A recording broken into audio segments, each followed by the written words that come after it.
இன்னைக்கு நான் பண்ண போறது நான் ஆல்கஹால் ஒயின் யூஸ் பண்ணி சாக்லேட் ஒயின் கேக் தான் பண்ண போறேன். அதை எப்படி பண்ணலாம்னு சிம்பிளா சொல்றேன். வீடியோவை ஸ்கிப் பண்ணாம பாருங்க. ஃபர்ஸ்ட் இந்த ஸ்பாஞ்ச் கேக் நம்ம ரெடி பண்ணும்போதே பேட்டர்ல ஒயினை ஆட் பண்ணிடணும். அப்பதான் இந்த கேக்ல ஃப்ளேவர் வந்து நல்லா அப்சர்வ் ஆயிருக்கும். சாக்லேட் ஃப்ளேவர்ல அந்த ஒயின் மிக்ஸ் ஆகி பேக் ஆகும்போதே அந்த ஃப்ளேவர் உங்களுக்கு நல்லாவே தெரியும். பேட்டர்ல தான் ஆட் பண்ணிட்டோமே ஃப்ளேவர் நல்லாவே இருக்குன்னு சொல்லிட்டு சுகர் சிரப்ல ஆட் பண்ண மறந்துடாதீங்க. எப்பவும் போல ஸ்லைஸ் பண்ணிட்டு சுகர் சிரப்ல சோக் பண்ணும்போது அதுலயும் கொஞ்சம் ஒயின் ஆட் பண்ணிக்கோங்க. அப்படி ஸ்டெப் பை ஸ்டெப்பா ரெடி பண்ண கேக்கை கம்ப்ளீட்டா ஐசிங் பண்ணி கொடுத்து முடிச்சதுக்கப்புறம் சிம்பிளா டிசைன் கொடுக்கறதுக்காக க்ரீம்ல கொஞ்சம் எல்லோ கலர் ஆட் பண்ணி ரோஸ் டிசைன் டாப்ல கொடுத்துட்டேன். கஸ்டமைஸ்டு கேக்கும் கிடையாது. கஸ்டமரும் எந்த டிசைன் எனக்கு சென்ட் பண்ணல. இது நானா அவங்களுக்கு செஞ்சு கொடுத்த மாடல் தான்.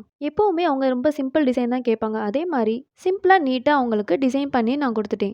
நேம் எழுதி ஸ்ப்ரிங்கிள்ஸ் எல்லாம் ஆட் பண்ணி முடிச்சதுக்கப்புறம் இந்த கேக்கோட ஃபைனல் அவுட்புட் இதுதான். இந்த டிசைன் பிடிச்சிருந்தா லைக் கொடுத்துட்டு அப்படியே யாரெல்லாம் நான் ஆல்கஹால் ஒயின் யூஸ் பண்ணி சாக்லேட் கேக் சாப்பிட்ருக்கீங்களோ எனக்கு எல்லோ கலர் ஹார்ட்ல கமெண்ட் பண்ணிட்டு என்னோட சேனல் மறக்காம சப்ஸ்கிரைப் பண்ணிக்கோங்க. பை.